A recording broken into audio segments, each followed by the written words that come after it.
அனைவருக்கும் வணக்கம். நாம் இன்னைக்கு இந்த வீடியோ பதிவில் என்ன தெரிஞ்சுக்க போகிறோம் அப்படின்னா, திருப்பரங்குன்றம் முருகனுக்கு வைகாசி விசாகத்தன்று பாலாபிஷேகம் வெகு சிறப்பாக நடைபெற்றது. அந்த காட்சி பதவை தான் இப்போ நாம் பார்த்துட்ருக்குறோம். மேலும் திருப்பரங்குன்றத்தில் வைகாசி விசாகத்தை முன்னிட்டு பக்தர்கள் நிறைய பேர் வந்து திருப்பரங்குன்றம் முருகனின் அருளை பெற்று சென்றாங்க. மேலும் திருப்பரங்குன்றம் முருகனுக்கு குடம் குடமாக பாலாபிஷேகமும் நடைபெற்றது. இதனை பல வகையான பக்தர்கள் கண்டு மகிழ்ந்தாங்க. இந்த பதிவில் தொடர்ந்து திருப்பரங்குன்றம் முருகனுடைய பல சுவாரஸ்யமான தகவல்களை தெரிஞ்சுக்க போகிறோம். ஸோ இந்த வீடியோ பதிவாக நீங்கள் ஸ்கிப் பண்ணாமல் பாருங்கள். மேலும் இந்த வீடியோ பதிவாக நீங்கள் லைக் பண்ணுங்கள், ஷேர் பண்ணுங்கள், கமெண்ட் பண்ணுங்கள். மறக்காமல் நம்மளுடைய சேனலை சப்ஸ்கிரைப் பண்ணுங்கள். கூட இருக்க பெல் பட்டனையும் மறக்காமல் கிளிக் பண்ணுங்கள். அப்போ தான் நாங்கள் போடுற ஒவ்வொரு பதிவும் நோட்டிஃபிகேஷன் மூலமாக உடனுக்குடன்களை வந்து சென்றடையுங்க. இப்போ வாங்க வீடியோக்குள்ளே போகலாம். வீடியோக்குள்ளே போகிறதுக்கு முன்னாடி உங்களுக்கு திருப்பரங்குன்றத்தில் அமர்ந்திருக்கக்கூடிய முருகப்பெருமானை ரொம்ப பிடிக்கும்னா முருகனுக்கு அரோகரா, வெற்றிவேல் முருகனுக்கு அரோகரா என்னும் மந்திரத்தை மறக்காமல் 3 முறை எங்களுக்கு கமெண்ட் பண்ணுங்க. தமிழ் கடவுளான முருகப்பெருமானின் அறுபடை வீடுகளில் முதலாம் படை வீடாக போற்றப்படும் திருப்பரங்குன்றம் கோவிலில் கொண்டாடப்படும் விழாக்களில் வைகாசி விசாக பெருவிழா முக்கியத்துவம் வாய்ந்ததாக கருதப்படுது. இந்த ஆண்டுக்கான விசாக திருவிழா கடந்த 13ஆம் தேதி காப்பு காட்டுதலுடன் தொடங்கியதுங்க. விழாவினை முன்னிட்டு தினமும் இரவு 7 மணிக்கு புஷ்ப அங்கி அலங்காரத்தில் முருகன் தெய்வானையுடன் உற்சவர் சன்னதியில் இருந்து புறப்பட்டு கோவில் வளாகத்தில் அமைந்துள்ள வசந்த மண்டபத்திற்கு எழுந்தருளினாருங்க. அங்கு நீர் நிரப்பப்பட்ட தொட்டியின் மீது அமைக்கப்பட்டிருக்கும் ஊஞ்சலில் எழுந்தருளி பக்தர்களுக்கு அருள்பாலித்தாருங்க. 9ஆம் நாளான வசந்த உற்சவத்தின் நிறைவு நிலா நடைபெற்றதுங்க. 10ஆம் நாளான வைகாசி விசாகத்தை முன்னிட்டு அதிகாலை முதலே கோவிலில் பக்தர்கள் ஆயிரக்கணக்கில் குவிந்தாங்க. வெளியூர்களில் இருந்தும் இரவே திருப்பரங்குன்றத்திற்கு ஏராளமான பக்தர்களும் வந்திருந்தாங்க. காலை 5 மணிக்கு சண்முகர் சன்னதியில் உள்ள சண்முகர் வள்ளி தெய்வானைக்கு சிறப்பு அபிஷேகமும் பாலாபிஷேகமும் நடைபெற்றதுங்க. 6 மணிக்கு கம்பத்தடி மண்டபத்தில் உள்ள விசாக கொரடு மண்டபத்தில் சண்முகர் வள்ளி தெய்வானையுடன் சர்வ அலங்காரத்தில் எழுந்தருளியும் இருந்தாருங்க. மேலும் அங்கு காலை முதல் மாலை வரை பக்தர்கள் நேர்த்திக்கடனாக தலையில வைத்து சுமந்து வந்த பாலில் முருகப்பெருமானுக்கு குடம் குடமாக பாலாபிஷேகம் நடைபெற்றதுங்க. அவ்வாறு அபிஷேகம் செய்த பால் பக்தர்களுக்கு பிரசாதமாகவும் வழங்கப்பட்டது.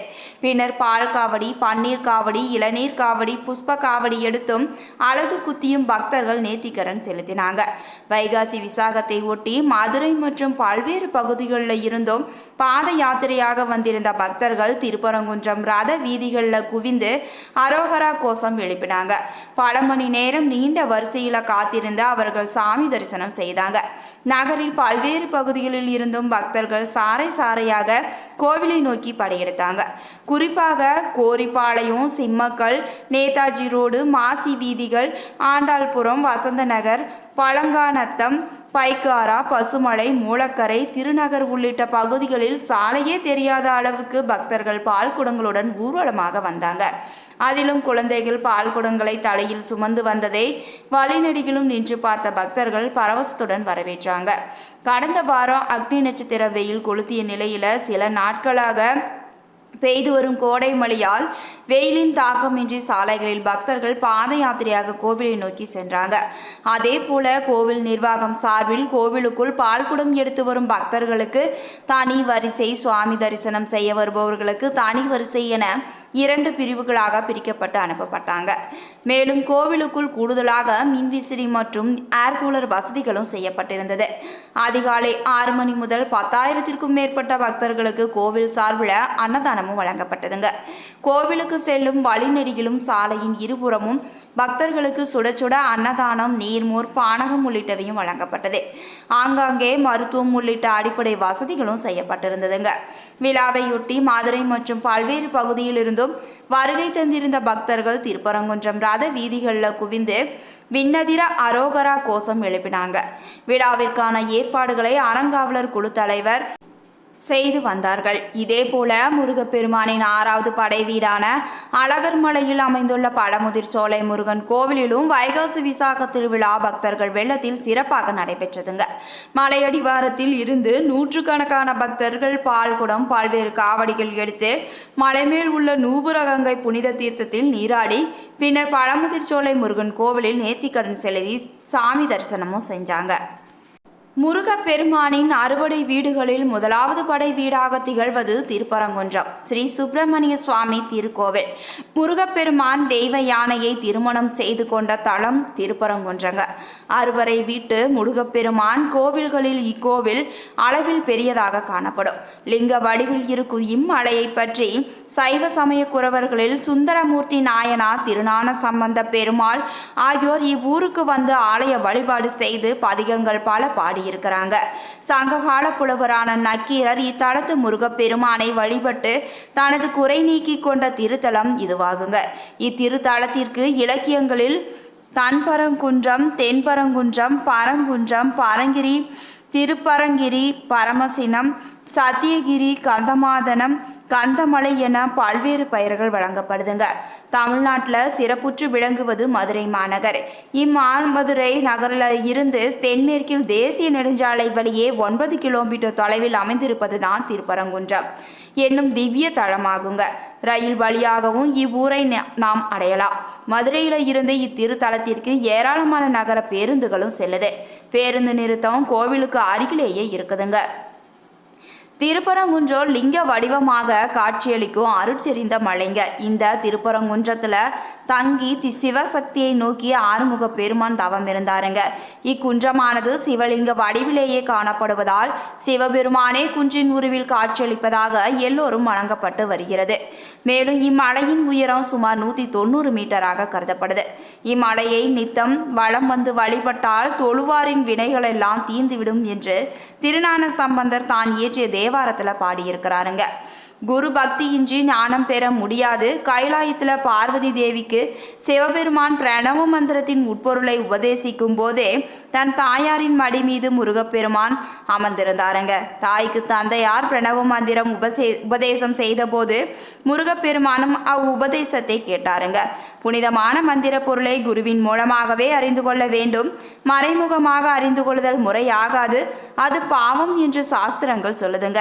எனவே முருகப்பெருமானே பிரணவ மந்திரத்தின் அதன் உட்பொருளை பிரம்மதேவனுக்கு உபதேசித்த போதிலும் சிவபெருமானும் முருகப்பெருமானும் ஒருவரேயானாலும் உலக நியதிக்கு ஒட்டாத சாஸ்திரங்கள் ஒப்பாத ஒரு காரியமாக அமைந்து விட்டபடியானால் இக்குற்றாலத்திற்கு பரிகாரம் தேடி முருகப்பெருமான் திருப்பரங்குன்றத்திற்கு வந்து தவம் செய்தாருங்க.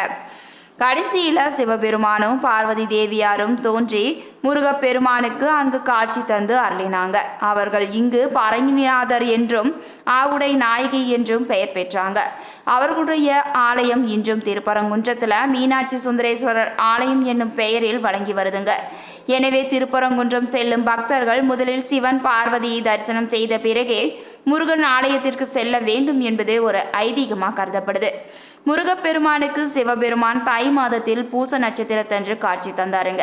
எனவே தைப்பூசத்தன்று சிவபெருமானையும் முருக கடவுளையும் வழிபடுகின்றவங்க இஷ்ட சித்திகளை பெறுவாங்க என்றும் கூறப்படுது. எனவே திருப்பரங்குன்றத்தில் தைப்பூச விழா 10 நாட்கள் சிறப்பாக கொண்டாடப்பட்டது. முருகப்பெருமான் அவதாரம் செய்ததன் நோக்கமே சூரபத்மனையும் அவனது சேனைகளையும் அழித்து தேவர்களை காப்பதே ஆகும். அவ்வண்ணமே முருகப்பெருமான் அவதாரம் செய்த சூரபத்மனை அழித்த அவனை மயிலும் சேவலுமாக்க மயிலை வாகனமாகவும் சேவலை கொடியாகவும் ஏற்றுக்கொண்டள்ளினாங்க. தேவர்கள் துயர்களைய பெற்றோர்கள்.